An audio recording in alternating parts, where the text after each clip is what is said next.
One secret trick to reduce fever in a vomiting child. Give your child a suppository.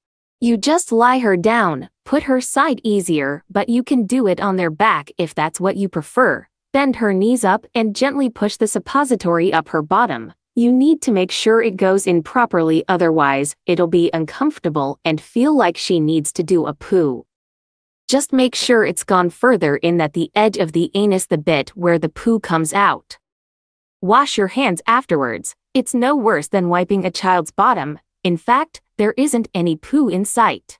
I know that we may think of a suppository as a little distasteful, but it's just that we aren't used to it. In Europe, it's perfectly normal for parents to give their children suppositories. They don't think anything of it. It's just what they do. Giving suppositories to children is the cultural norm. Advantages of using suppositories to give kids medicine. Great for vomiting children. Great for children who are likely to spit out medicine. Quick and easy to do.